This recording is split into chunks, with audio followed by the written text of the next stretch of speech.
చాలా సంతోషంగా ఉంది. నెల్లూరు జిల్లాలో మహిళలకు ఎక్కడ కూడా వేరుగా జిమ్ ఎక్కడా లేదు. మొట్టమొదటిసారి కోవూరు పట్టణంలో ప్రసాద్ ఆధ్వర్యంలో ఏర్పాటు చేయడం నిజంగా మా కోవూరికే గర్వకారణం.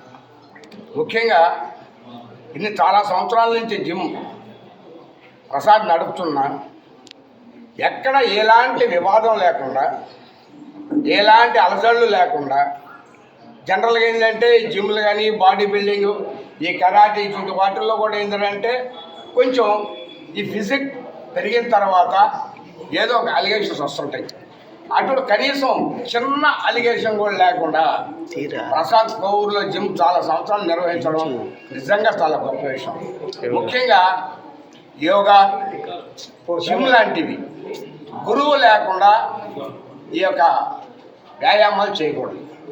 ఎందుకురా అంటే యోగాలో ఏ చిన్న పొరపాటు వచ్చినా కానీ వ్యాయామం చేసేటప్పుడు కొన్ని అవయవాలు దెబ్బతింటాయి. అదేవిధంగా జిమ్ కూడా గురువు లేకుండా కానీ చేస్తే ఈ వెయిట్లు ఎత్తడం చేయడం దానికి ఒక పద్ధతి ఉంటుంది.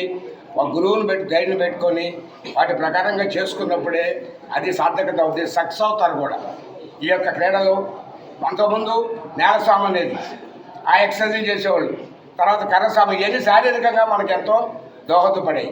కొత్తగా టెక్నాలజీ వచ్చిన తర్వాత ఈ యొక్క డెవలప్మెంట్లో ఈ యొక్క జిమ్లు ఏర్పడడం, ఈ జిమ్ల్లో మహిళలు, పిల్లలు, ఆఖరిగా వృద్ధులు కూడా ఈ యొక్క జిమ్లని ఉపయోగించుకొని శారీరకంగా, మానసికంగా ఎంతో ఆనందాన్ని పొందుతూ ఎంతో ఆరోగ్యవంతులుగా ఉండిన దానికి ఈ యొక్క ప్రసాద్ చేసిన కృషి చాలా అభినందనీయం. అదేవిధంగా మా కోవూరు పట్టణంలో రంగనాథ్ గౌడ్ గారు వచ్చిన తర్వాత లా అండ్ ఆర్డర్ కంట్రోల్లో కానీ ఇటువంటి కార్యక్రమాలన్నింటిలో కూడా ఆయన ఎంత ప్రోత్సాహం కానీ మీకు అందరికి కూడా తెలుసు. ఇటీవల బొమ్మ పులిని చూపించారు కోవూరులో.